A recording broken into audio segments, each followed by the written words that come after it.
오늘은 광야와 같은 세상이 외치는 소리, 전도라는 말씀의 제목으로 함께 은혜의 말씀 나누고자 합니다. 미국의 워싱턴 DC에 본부를 둔 미국의 싱크탱크 기관이 있습니다. 퓨 연구센터. 여기에서는 해마다 중요한 통계를 발표합니다. 우리 종교적인 통계도 참 많이 발표하는데요. 이 기관에 따르면 전 세계에서 그동안의 기독교 성장률이 가장 높았던 나라가 중국이었죠. 중국이 코로나 이후로 교회 성장의 정체를 보이고 있다라는 발표를 했습니다. 그럼 중국 당국에서 교회를 관리하고 있는 방법들이 있죠. 중국 공산당의 사회주의 제도를 교회는 옹호해야 돼요. 시진핑 신시대 중국의 사회주의 사상을 심도 있게 교회는 관철해야 돼요. 그리고 중국 당국의 헌법과 법률에 관련된 규정을 준수해야 돼요. 그래서 이러면 중국 교회에서는 3자 교회가 참 많이 있죠. 3자 교회에서는 여러분 주기도문을 예배 시간에 공식적으로 하지 못하는 걸 여러분 아셔야 합니다. 심지어 여러분들 각 지방 당국에서는 이 감시 카메라를 통해서 기독교인을 식별하는 기독교 탄압이 공교육이 이루어지고 있고, 여러분 기독교 교육과 활동을 금지합니다. 그래서 기독교 신앙이 자녀 세대에 이어지는 것을 철저히 금지하고 있다고 그래요. 그래서 이제 중국이 이 기독교 성장률이 지금 정체를 보이고 있다라는 발표를 했습니다. 또한 이 기관에서 우리들의 마음에 좀 깊이 새겨야 할 조사를 발표했는데, 2015년부터 2060년까지 지금의 무슬림 인구 증가율을 보니까 무슬림 인구 증가율이 70%에 달할 것이다 라고 예측되어진다라는 겁니다. 여러분 같은 기간에 우리 기독교인은 34%, 힌두교는 27% 증가율을 보인대요. 그러니까 지금 무슬림이 우리 기독교에 비하면 2배 인구 증가율로 보인다고 합니다. 자, 여러 가지 문제가 있지만, 여러분 지금 우리 기독교 국가들이 전부 다 출산율 저하의 지금 현실을 지금 맞부딪히고 있죠. 현재 무슬림 인구가 비교적 젊다고 합니다. 이 무슬림 인구의 중위 연령, 그러니까 총 인구의 연령수를 나열했을 때 정중앙에 있는 사람의 해당 연령이 24세래요. 근데 우리 기독교인은 30세라고 그래요. 벌써 몇 살 차이 나죠? 6살 차이가 나는 걸 알 수 있습니다.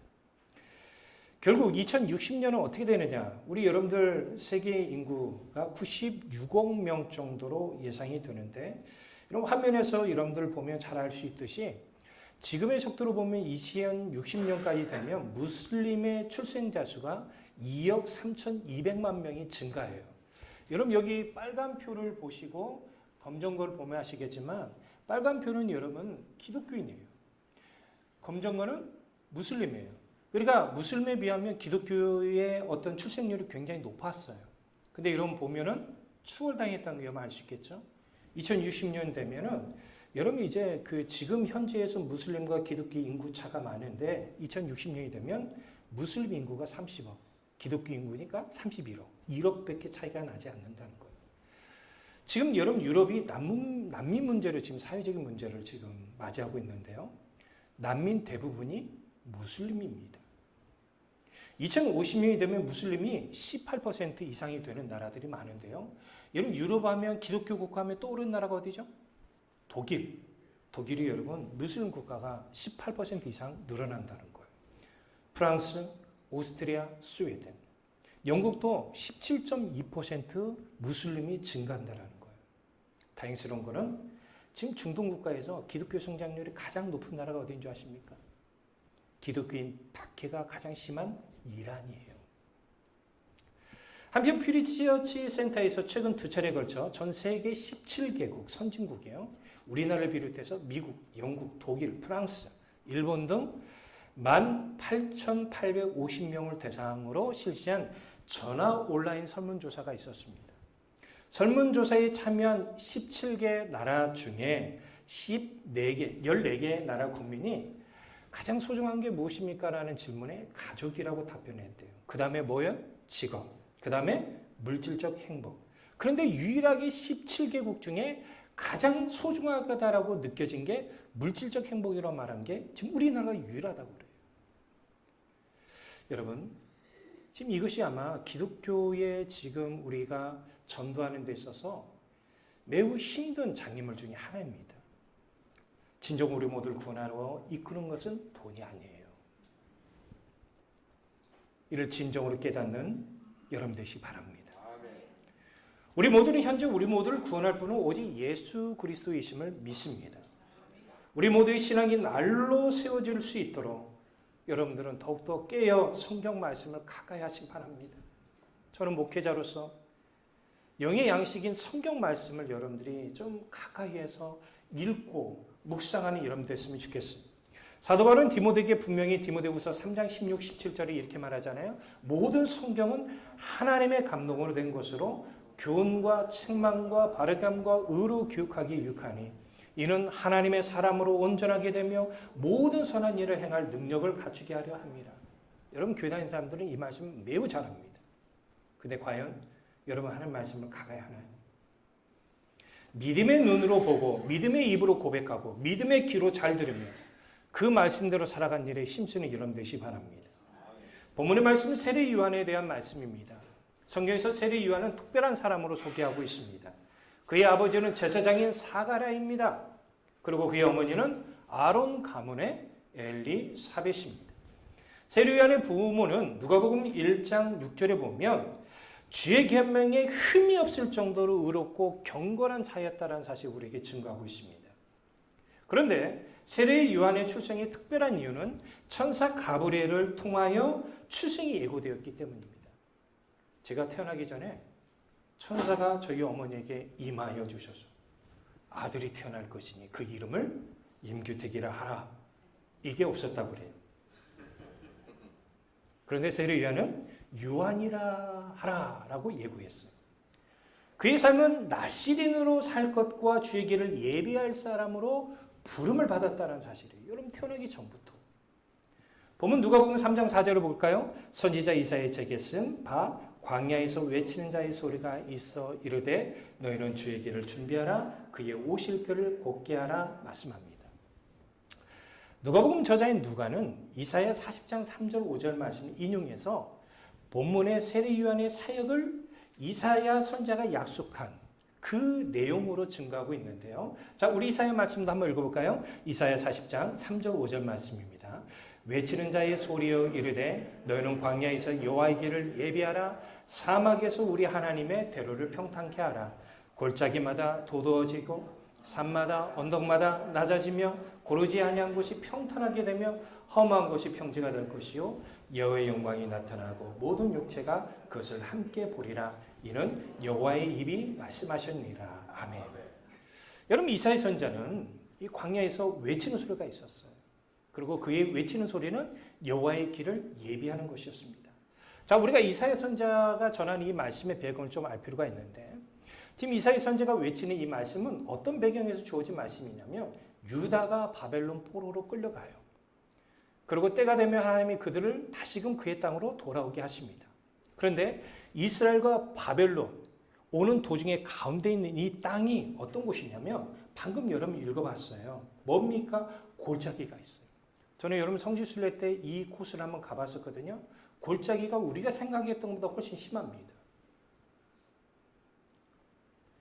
그리고 그곳은 산이 높은 산들이 있고요. 언덕이 있는 그야말로 험한 곳이에요. 자, 이스라엘 백성들이 이스라엘 땅을 돌아올 때 그 땅을 거쳐야 돼, 안 거쳐야 돼요? 거쳐와야 한다는 것입니다. 그런데 이사야 40장 4절 볼까요? 골짜기마다 도두어지며 산마다 언덕마다 낮아지며 고르지 않은 곳이 평탄하게 하며 험한 곳이 평지가 될 것이요. 자, 여러분 그런 곳이 평지가 되면 우리가 돌아오는 길이 좋아요, 안 좋아요? 그 길을 그런 얘기를 하는 게 아닙니다. 이 말은 무슨 말이냐면 그들의 삶이 죄로 인하여 포로로 끌려갔잖아요. 그리고 그들이 그의 땅으로 돌아오게 될 때 이 험한 곳을 거쳐오게 될 텐데 그들은 그 땅이 마치 평탄하고 평지가 되는 것처럼 그들의 삶 자체가 이제 죄로 얼룩진 삶으로부터 새로운 삶을 살아야만 그의 삶 자체에 하나님께서 뭘 주신다? 평안함을 주신다라는 겁니다. 그리고 이 사역을 때가 되면 세례 요한이 유다 광야에서 외치는데 그 외치는 게 뭡니까? 회개하라 천국이 가까이 왔느니라. 이것이 무엇입니까? 죄로 인하여 포로된 우리의 삶이 진정으로 회개로 말미암아 하나님의 은혜로 평안한 삶을 살아가게 된다는 것입니다. 그 중심에 누가 있어요? 예수 그리스도가 있다는 사실입니다. 이 세례요한이 이 역할을 감당했고, 이것은 누구 선지자 때 예언됐다고요? 이사야 선지자 때. 그리고 현 시대에 존재하는 우리 교회가 이 일을 해야 한다는 것입니다. 분명 교회는 전도를 위하여 세움을 받았습니다. 교회에 소속된 우리 모두는 각자의 삶에서 현장에서 복음을 전하는 자의 삶을 살아가야 합니다. 우리 주님이 누가복음 19장 10절에서 이런 말씀하셨죠? 인자가 온 것은 잃어버린 자를 찾아 구원하려 합니다. 여기서 중요한 단어가 있어요. 뭐요? 찾는다는 거예요. 여러분, 우리가 우리 삶 가운데 잃어버린 자를 찾아야 돼요. 예수님께서 마가복음 2장 17절에 이런 말씀하셨어요. 예수께서 들으시고 그들에게 이르시되 건강한 자에게는 의사가 쓸데없고 병든 자에게야 을대가 있느니라. 나는 의인을 부르러 온 것이 아니요 죄인을 부르러 왔노라 하시니라. 아멘. 주님의 뜻은 잃어버린 자들, 곧 영적으로 병들어 죽어가고 있는 자를 살리는 일에 있음을 여러분 알아야 할 줄 믿습니다. 그러나 매우 안타까운 사실은 이 땅에 아직도 자신이 죄인인지도 모르고 살아가는 자들이 여전히 많이 있다는 사실입니다. 그들에게 필요한 게 뭡니까? 주님이에요. 그리고 이 주님의 필요를 그들에게 전하기 위하여 우리 모두를 포함한 이 땅의 수많은 교회가 예수 그리스도의 이름으로 세움을 받았다는 사실을 알아야 돼요. 그러나 지금 우리가 신앙생활 하다 보면 전도는 부차적인 것으로 여기는 경향이 있는 것 같습니다. 금요일날 밤에 아이들과 함께 물건 다 있다는 그곳에 갔습니다. 어디라고는 얘기 안 합니다. 걸어가고 있는데 여러분도 알다시피 여호와 증인들 그 밤 늦은 시간에 그때가 한 8시 정도 됐던 것 같아요. 한 곳에 남자 2분, 한 곳에 여자 2분. 근데 제 지금 최근에 들어와서 전도하는 사람의 젊은 사람들을 여호와 증인들이 유일하게 보는 것 같아요. 요즘 교회에서 전도하는 분들을 보면 젊은 사람들은 거의 없어요. 거의 나이 드신 분들이 많이 합니다. 지금 우리 신앙이 점점점 전도라는 것이 부차적인 것으로 세워지고 있지는 않습니까? 그러나 우리 주님은 우리에게 불신자에게 복음을 전하는 것을 우리에게 중요한 사명을 주셨고 우리가 주님이 오시는 그날까지 주의 길을 준비시키는 이 길, 곧게 하는 이 길, 복음 전하는 일에 우리 모두가 힘써야 할 줄로 믿습니다. 이를 위하여 세례 요한이 시험을 받았다는 사실이죠. 이는 이사야 선지자가 광야에서 외치는 것과 동일한 것이었습니다. 다시금 말씀드립니다. 이사야 선지자가 외치면 유다가 바벨론에서 멸망을 당하고 그의 압제 아래 놓이는 상황을 맞이하게 되지만 그런 상황 이후에 메시아가 그들을 근본적으로 구원하기 위하여 이 땅에 오신다는 사실을 외친 것입니다. 그러니까 바벨론 포로로 잡혀 고통 속에 살아가는 백성들에게 참으로 위로가 되는 메시지입니다. 이를 위하여 세례 요한도 부름을 받았습니다. 그리고 그는 실제적으로 이 일을 감당했지요. 그 주의 길을 준비하고자 힘을 다했습니다. 그리고 그는 주님의 오실 길을 곧게 하는 일에 힘을 다했던 것입니다. 이 말은 당시 광야 지역에 여행하는 왕은 자신과 동행하는 이 종들이 있었습니다. 왕이 먼저 가는 게 아니라 종들을 먼저 보냈습니다. 여러분들 어느 행사 때 대통령 온다면 누가 먼저 오죠? 매주부터 여러분들 거기 관련된 사람들 먼저 와가지고 다 시설을 점검하고 다 봅니다. 철저하게 그 건물을 봉쇄합니다. 마찬가지로 부하들이 앞으로 갑니다. 왕이 걸어가는 이 길에 혹시나 돌이 있지 않나, 장애물이 있지 않나, 웅덩이가 있지 않나. 만약에 그것이 발견되면 돌을 치우고 웅덩이를 메꿉니다. 왕이 지나가는 길에 난관이 부딪히는 일이 없도록 조치를 취했다고 합니다. 세례 요한이 이 일을 감당했던 것이고 우리가 예수님께서 장차 이 땅에 오실 때 천국에 들어갈 모든 사람들을 주께로 올 수 있도록 우리는 이 일에 감당해야 한다는 것입니다. 바로 이것이 우리 모두의 부르심인 겁니다. 이 땅에는 회개하지 않는 자들이 참으로 많습니다. 저마다 착하게 살면 천국에 간다고 생각하는 사람들이 있어요. 우리 교회 안에도 그런 생각을 가지신 분들이 있을지 모르겠습니다. 어떤 이는 하나님은 근본적으로 사랑이 되시기 때문에 그분이 창조하신 사람들 중에 단 한 명도 지옥에 가지 않는다라고 말을 전하는 사람도 있습니다. 비교적 많은 이들이 저마다의 종교를 통하여 그리고 그 종교의 가르침을 통하여 내세 세계에 들어갈 수 있다고 믿는 자들도 많이 있습니다. 물론 어떤 이들은 내세 세계가 없다고 그래. 인간은 죽으면 끝난다고 생각하는 사람들도 있습니다. 심지어 교회 내에서 종교 다원주의자가 점점 싹을 트고 있습니다. 모든 종교를 하나로 보는 범신론이 교회에 많은 영향을 끼치고 있어요. 실제적으로 지금 이런 영향이 전 세계에 지대하게 지금 영향을 끼치고 있습니다. 각자의 종교에 믿는 신은 결국 하나의 신이라는 것이죠. 여러분, 기독교 예수님께서 불교에는 누구라고요? 석가모니라는 거. 이거를 여러분 믿을 수 있겠습니까? 이런 사람들의 모습을 사도 바울이 아주 잘 증거하는 말씀이 있죠. 로마서 1장 21, 23절입니다.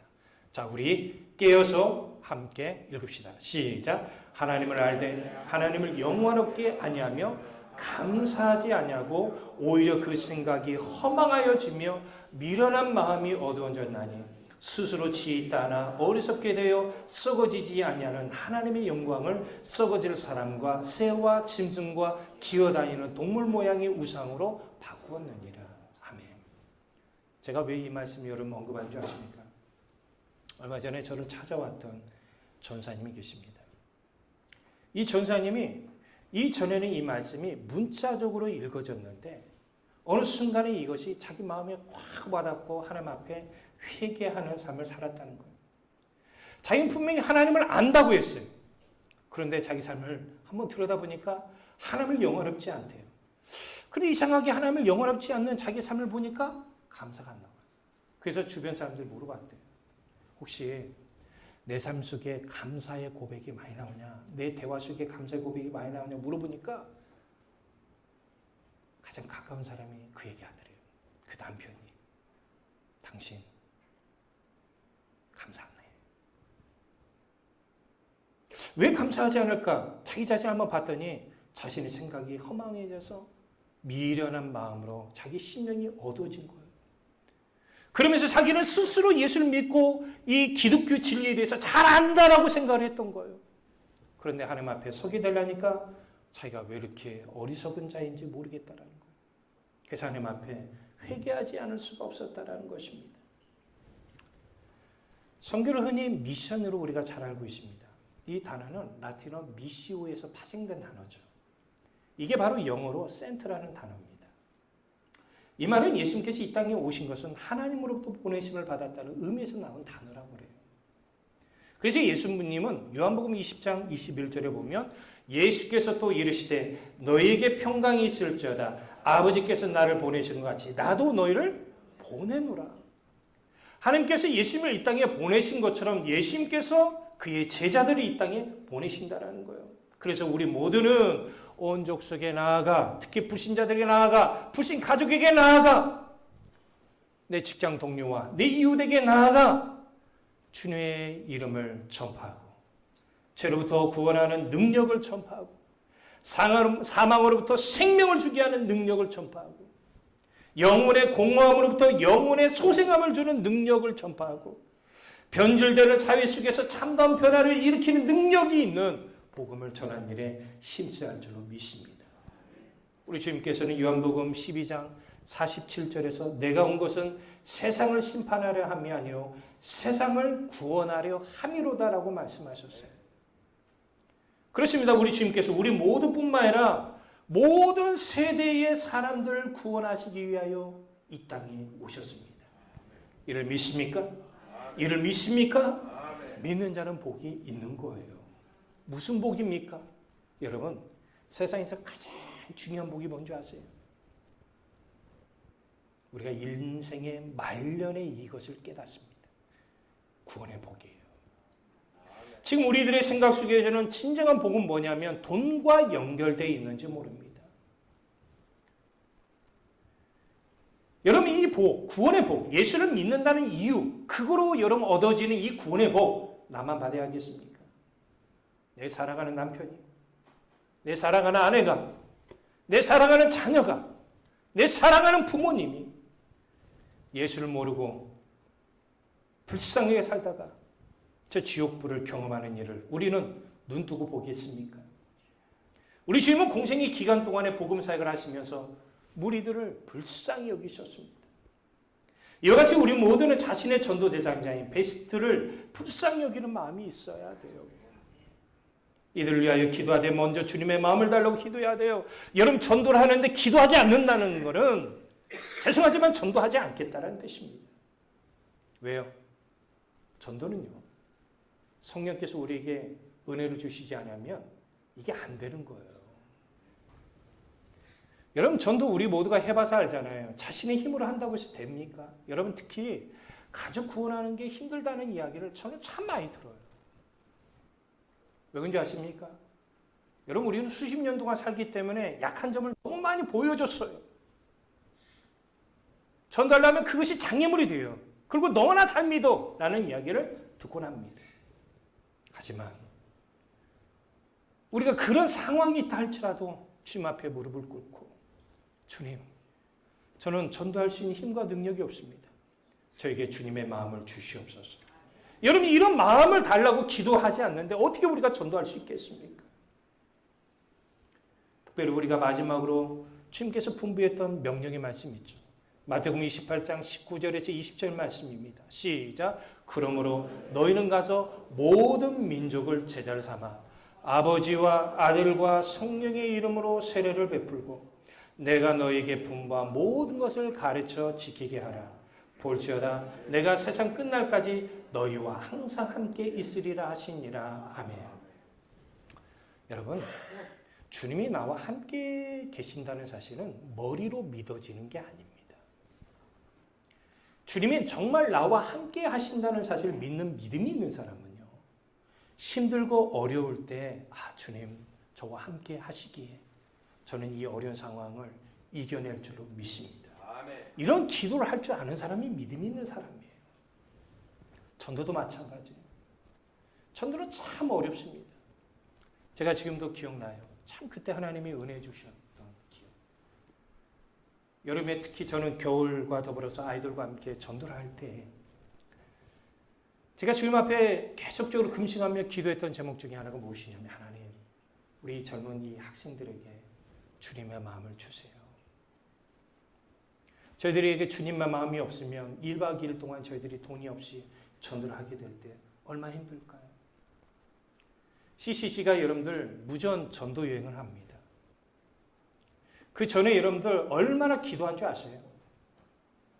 저희 대학원에서 전도가 각 우리 학생들마다 팀으로 조직이 되어져서 배치가 될 때에 무엇보다도 2-3시간 동안 하나님 앞에 매달리면서 주여 하고 기도를 합니다. 왜요?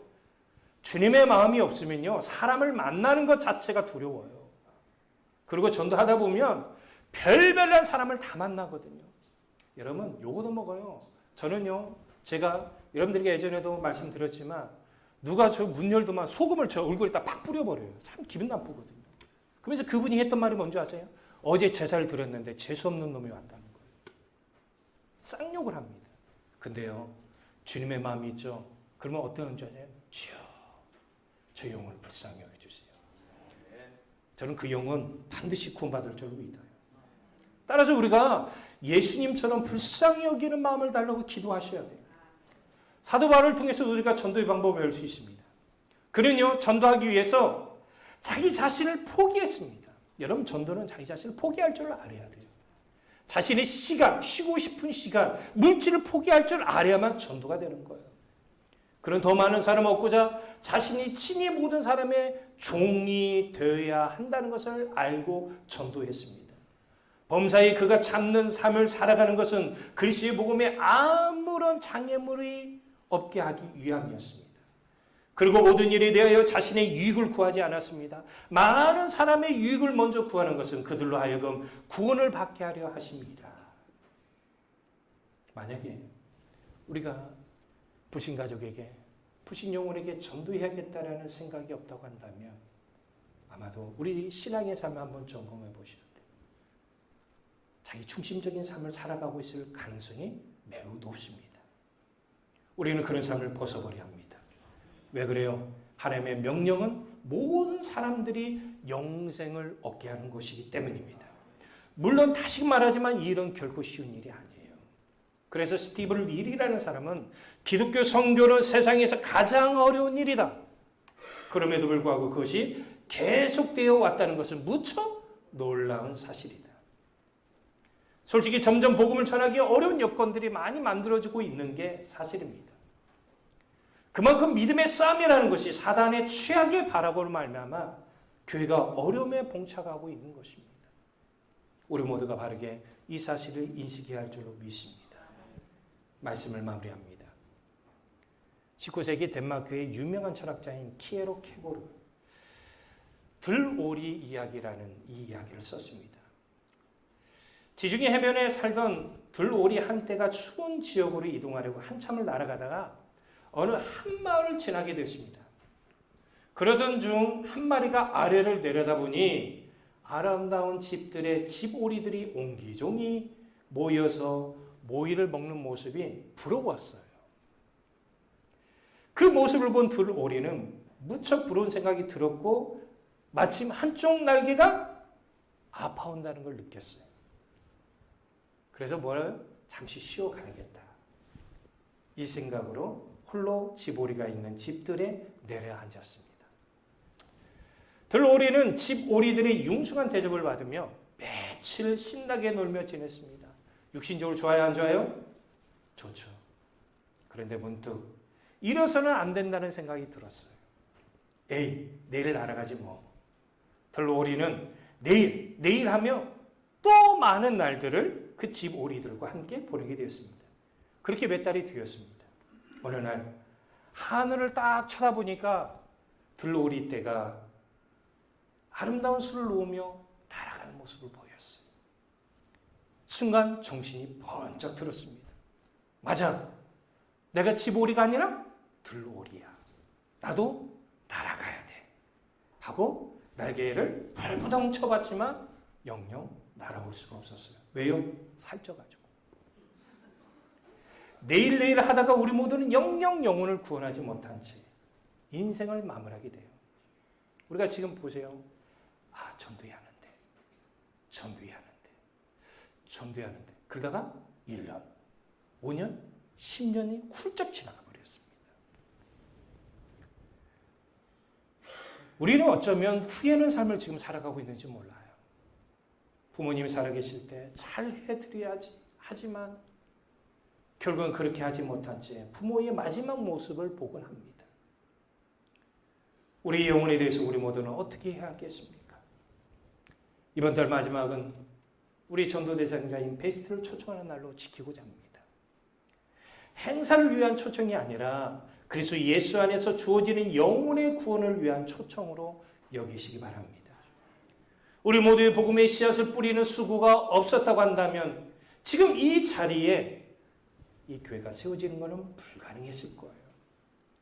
미국의 툴리안 차비진 목사님이 있습니다. 빌리 그레이엄 목사님의 외손자이죠. 그런 더 크리스찬이라는 책을 썼는데 이 책에서 이런 말을 합니다. 우리가 세상과 소통하려고 애를 쓰되 하나님은 우리를 세상에서 인기 있는 자들로 부르지 않으셨다는 사실을 한시도 잊지 말아야 합니다. 오히려 하나님은 조롱과 비판, 박해 앞에서도 믿음을 지키라고 명령하셨습니다. 사실 예수님을 따르려면 세상에서 좋은 대접을 받겠다는 기대는 아예 버리는 것이 현명하다. 예수님이 세상에 우리를 미워할 것이라고 말씀하셨는데 오히려 세상에서 인기를 얻는다면 이는 정말로 위험한 신호다. 타협 없는 상황화가 우리의 목표여야 한다. 여러분, 우리 신앙이 자기 자신과 타협하면 안 돼요. 전도는 우리 자신과 타협을 하게 되면 전도의 생활이 이루어질 수 없습니다. 복음을 전하다가 여러 가지 어려움이 온다 하더라도 여러분 낙심하지 마시기 바랍니다. 주님께서 함께 하십니다. 무릎을 꿇고 주님의 마음을 달라 기도합시다. 주님이 주시는 능력으로 자신의 유익이 아니라 영혼의 유익을 구함으로 말미암아 영혼을 전도하는 일에 크게 쓰임받는 여러분 되시길 주 예수 그리스도의 이름으로 축복합니다.